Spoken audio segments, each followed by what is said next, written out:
তৃণমূল পরিচালিত ইংরেজবাজার পৌরসভা ঘেরাও করল বিজেপি। পৌরসভার সামনে রাস্তায় বসে পড়ে বিক্ষোভ দেখান বিজেপি কর্মী সমর্থকেরা। ইংরেজবাজার পৌরসভার বিরুদ্ধে দুর্নীতি এবং পৌরসভার পরিষেবা নিয়ে প্রশ্ন তুলে বিক্ষোভ চলে। বিক্ষোভ সামলাতে পৌরসভার সদর গেটের সামনে ব্যারিকেড করে পুলিশ। পৌরপ্রধানকে 12 দফার দাবিতে স্মারকলিপিও দেন বিজেপি নেতৃত্ব। প্রায় 2 বছর হয়ে গেল তৃণমূলের বোর্ড তৈরি হয়েছে। আমরা প্রথমে সহযোগিতামূলক করে শহরের উন্নয়নের স্বার্থে আমরা সহযোগিতার রাস্তা নিয়েছিলাম, কিন্তু তারপরেও দেখলাম সারা শহর একটা বদ্ধ অবস্থায় পরিণত হয়েছে। শহরের নিকাশি ব্যবস্থা একদম বেহাল হয়ে গেছে। আমাদের এখানে মূল নিকাশি ব্যবস্থা যে চাতরা বিলে পড়তো, সেই বিল ভরাট হয়ে গিয়ে সমস্ত নিকাশি ব্যবস্থা অকেজ হয়ে গেছে। শহরে একটু বর্ষাতেই ফোয়ারামার পর্যন্ত জল জমে যাচ্ছে। দ্বিতীয়ত, এখানে কেন্দ্রীয় সরকার সলিড ওয়েস্ট ম্যানেজমেন্টে জঞ্জাল পরিষ্কারের টাকা দিয়েছে, প্রচুর টাকা, সেটা প্রায় 100 কোটি টাকার কাছাকাছি। সেই টাকার কি কাজ হলো আমরা জানতে পারছি না। 12-13 বছর ধরে এই ভাগাড় এখনো পর্যন্ত তৈরি হলো না, পার্মানেন্ট ভাগাড় ইংরেজবাজার পৌরসভা। শহরে জঞ্জাল পড়ে থাকছে। তৃতীয়ত, শহরের যে পরিশ্রুত পানীয় জল নাগরিকদের পাওয়ার কথা সারফেস ওয়াটার প্রকল্পের মাধ্যমে, যেই প্রকল্পে কেন্দ্রীয় সরকার প্রায় 200 কোটি টাকা দিয়েছে, সেই প্রকল্প আজ পর্যন্ত বাস্তবায়িত হলো না। সেই টাকার যে কি হলো সেটা কোনো হিসাব নেই, কাজও বাস্তবিত হলো না। দ্বিতীয়ত, শহরের ফুটপাত, রাস্তা সমস্তটাই জবরদখল হয়ে গেছে, এবং আমার যেটা ধারণা সেটা হচ্ছে যিনি চেয়ারম্যান তার দলের লোকই, মানে তৃণমূল দলের লোকই এইসব ফুটপাতগুলো দখল করিয়ে দেওয়া হচ্ছে। সাধারণ মানুষ শহরে হাঁটতে পারছে না, অ্যাক্সিডেন্টের পরিমাণ বেরিয়ে গেছে, অনিয়ন্ত্রিত পার্কিং ব্যবস্থা সারা শহর জুড়ে।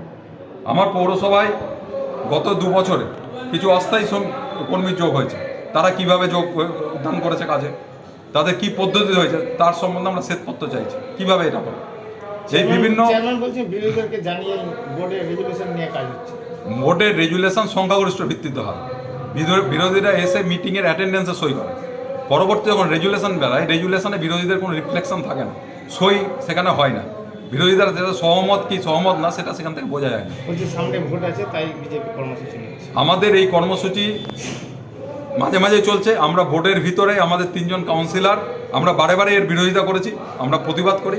তারপরেও কিন্তু এখানে কোনো কিছু যখন হচ্ছে না, তখন আমরা আজকে সাধারণ মানুষকে নিয়ে, নাগরিকদের নিয়ে আজকে আমরা আন্দোলনে নেমেছি।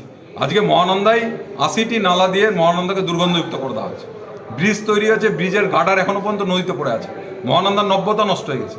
আজকে চারিদিকে শহরের পরিবেশ দূষণ এমন অবস্থা হয়েছে যে আগামী প্রজন্ম সুস্থভাবে শ্বাস নিতে পারবে না। কদিন আগে আমাদের বিরোধী দলনেতা আপনার ভাদুরী একটা চিঠি দিয়ে জানিয়েছে যে আমরা ডেপুটেশন দেব। 12টা পয়েন্ট দিয়েছে। 12টা পয়েন্টেরই উত্তর আমরা তৈরি করে নিয়েছি, ওদের হাতেই দিয়ে দেবো। বলতে পারে মুখের কথা তো কেউ বলতে না। আমরা কার্নিভাল নিয়ে যেটা বলছে, আমি আগেও বলছি, এখনও বলছি, কার্নিভাল আমাদের যে বিভিন্ন সিকিউরিটি মানিগুলো থাকে তার একটা ইন্টারেস্ট হয় আমাদের, সেই ইন্টারেস্টে টাকা দিয়ে দিচ্ছে। এটা মানুষের ট্যাক্স নয়, কোনো মানুষের ট্যাক্স নয়, স্কেমেটারি ফান্ডও নেই। আর এটা বোর্ড অফ কাউন্সিলর্স আমরা অ্যাপ্রুভ নিয়েছি, এটা নয় যে আমরা সুমোটো করেছি। বোর্ড অফ কাউন্সিলর্সের বিরোধী দলনেতাও ছিল, সবাই ছিল, সেখানে অ্যাপ্রুভাল নিয়েছে। এইখানে হয় না।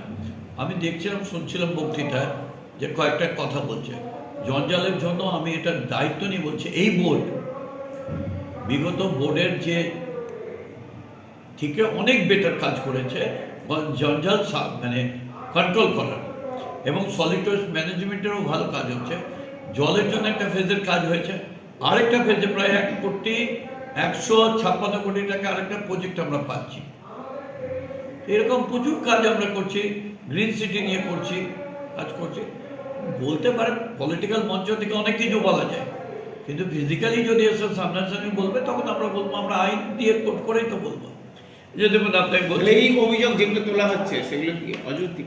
অযৌক্তিক তো খানেওয়ালা টাকা ট্যাক্সের টাকা করে নিলাম। এই তো দেখুন না, আমি অ্যাকাউন্টের কাছে নিলাম রিপোর্ট, তাতে দেখাচ্ছে পরিষেবা কি অ্যাড করা আছে, পুরো পরিষেবা? হ্যাঁ, পুরো পরিষেবা কি অ্যাড করা আছে, ভালো আছে পুরো পরিষেবা? আপনারা বলবেন, আপনারা তো ঘুরছেন সব জায়গায়। এটা আমি দায়িত্ব নিয়ে বলতে পারি যে যতখানি জল, লাইট বা কনজারভেন্সি, এটা তো পরিষেবা, তারপর সোশ্যাল সেক্টরও কাজ প্রচুর আছে। এখন দিল্লি যদি টাকা না দেয় তাহলে বাড়ি তৈরি করবো কী করে? হাফ টাকা দিচ্ছে, হাফ দেয়নি। তাহলে বিরোধীদের এই কর্মসূচি কেন, কি মনে হয়? তো মানুষকে বোঝাতে হবে, সামনে নির্বাচন আসছে না, বোঝাতে হবে। মালদা টুডে।